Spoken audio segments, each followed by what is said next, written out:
वास्तव में पुरुष नहीं हो, तुम सत्यचित आनंद स्वरूप है। इन भावों में जब तुम और हम रहेंगे, उसी समय पर संपूर्ण संसार हमको ब्रह्म में दिखेगा। बोलो ये सत्य है कि नहीं है? महसूस करो। अभी इस कथा में क्यों, कथा क्या कहती है जानते हो?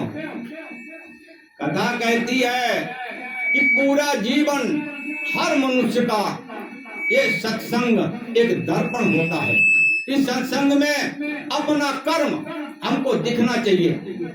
पूरे कर्म हमारे हमको प्रतीक होने चाहिए कि हम किन कर्मों के आधार पे चल रहे हैं और किन कर्मों के आधार पे हमको चलना चाहिए। ये भी ज्ञान इस सत्संग में होना चाहिए।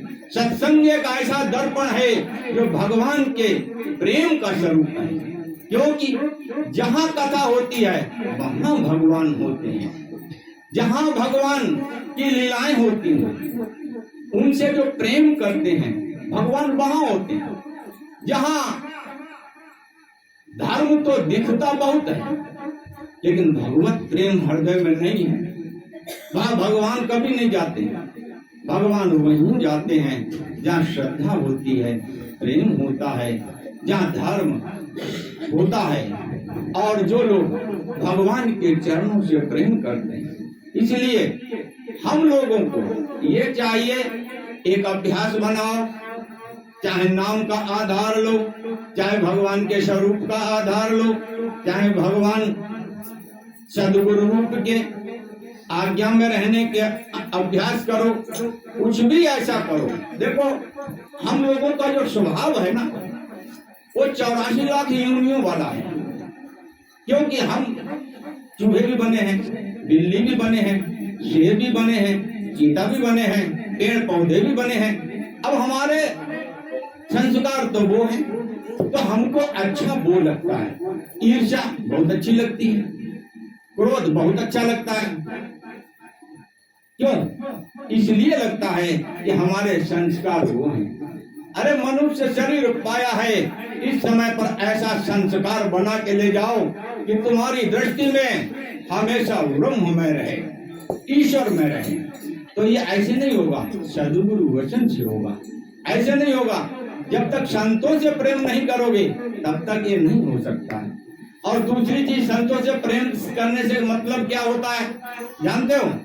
संत क्या करते हैं? भगवान की कथा ही सुनाएंगे, भगवान की कथा से हमको आपको जोड़ेंगे और हमारी इच्छा बना देंगे वो, कि हमको धर्म अच्छा लगने लगे, हमको भगवान की लीलाएं अच्छी लगने लगे, हमको परमात्मा की वो आज्ञा अच्छी लगने लगे।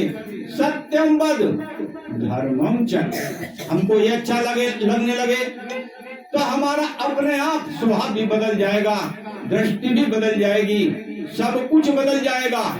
जब तक सत्य प्रिय नहीं होगा, हम उसको बोलेंगे नहीं, अपने अंदर भी सत्य नहीं जानेंगे और सत्य के बारे में हम चलेंगे नहीं, सत्य का प्रकाश कैसे हो सकता है? नामुमकिन है बिल्कुल। ईश्वर में रहना, समझना, इसी का अभ्यास पूजा से करो, पाठ से करो, जप से करो, तप से करो, तीर्थाटन से करो, और इस समस्त जो मानव शक्ति है इसकी सेवा में रहो। सो अनन्य जाके असी मति न डरई हनुमंत, मैं सेवक सचराचर रूप स्वामी भगवंत। ये भगवान को जब हनुमान जी सबसे पहले मिले तब उन्होंने ये बताया था हनुमान जी से, क्योंकि हनुमान जी परम ब्रह्म परमेश्वर भगवान राम को ही ईश्वर मानते थे। इसलिए उन्होंने कहा कि मेरा वो भक्त अनन्य है जो सभी में मेरे को देखे और अपने आप को सेवक माने। ये जिसकी ऐसी बुद्धि कभी भी न बदले, वो मेरा अनन्य भक्त है। एक हनुमान जी को उपदेश दिया गया था, तब हनुमान जी को सेवा मिली थी, क्योंकि इन्होंने आचरण में उतारा, तब इनको ये सेवा मिली थी। ऐसे नहीं सेवा मिल गई, तब इन्हें सेवा मिली। और ये है लंका का कितना बड़ा कार्य, इस सेवा से कितने सुंदर भावों से। विचार करना कि जिस समय पर ये भगवान की सेवा में तत्पर थे। आज्ञा इन्होंने मान ली कि मुझे तो भगवान की सेवा करनी है, हर सूरत में मुझे भगवान की सेवा करनी है। देखो हमको आपको भी ये भगवान की सेवा उनको मिली थी। ध्यान दीजिएगा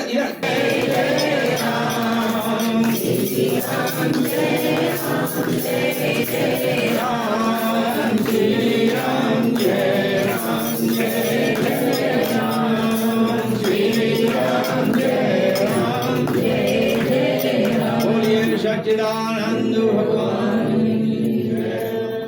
जब परम पूजनीय हनुमान जी लंका में सेवा करने के लिए भगवान की आज्ञा हुई जामवंत महाराज जी के द्वारा,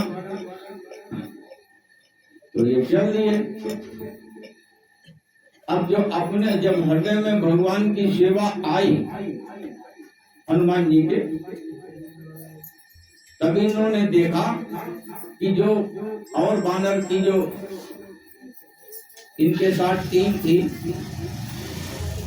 वो बहुत दुखी हो रहे थे। इससे पहले कैसे जाएंगे, कैसे करेंगे, 15 दिन का समय रह गया, क्या करें। तो जब भी इनके हृदय में भगवान की सेवा आई तो तुरंत इन्होंने सब बानरों को बोल दिया था कि हमारे हृदय में हर्ष उल्लास है, कार्य होगा और निश्चित होगा।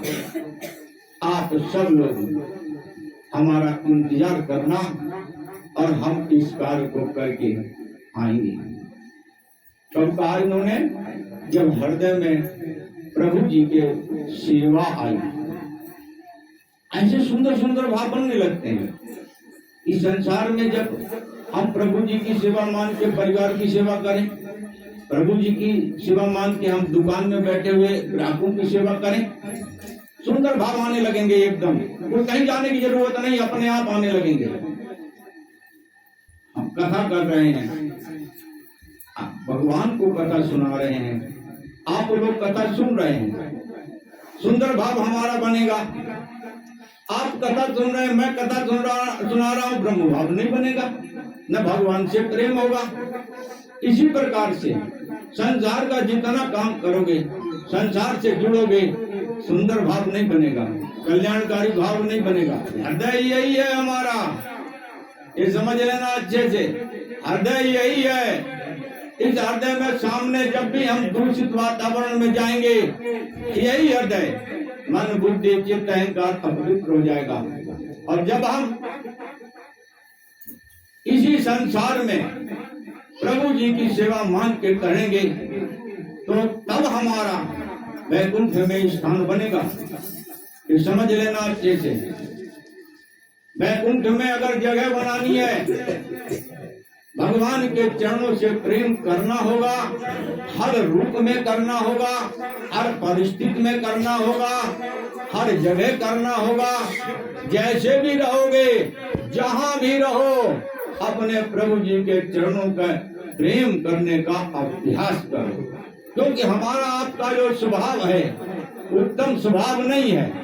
क्योंकि खूब समझ लो, जैसे कथा विसर्जन हुई, हम संसार में पहुंच जाते हैं। संसार में पहुंचते ही हमारे भाव दूषित होने लगते हैं। जब तक कथा चल रही है, जो लोग शांति पूर्वक हमसे सुन रहे हैं, उनको ब्रह्म ज्ञान का आनंद मिल रहा है। और जो लोग इसी कथा में बैठे हुए और इधर उधर के चिंतन में पड़े हुए हैं, उनको कैसे ब्रह्म का आनंद मिलेगा, कैसे भगवान प्रसन्न होंगे। निश्चित रूप से समझ लीजिए, जैसे जैसे हम ईश्वर से जुड़ेंगे, वैसे वैसे हम अपने प्रभु जी की ओर बढ़ते रहेंगे। ये आनंद का स्वरूप हमारा है। ईश्वर हंस जीव अविनाशी, चेतन अमल सहज सुख राशि। ये हमारा जो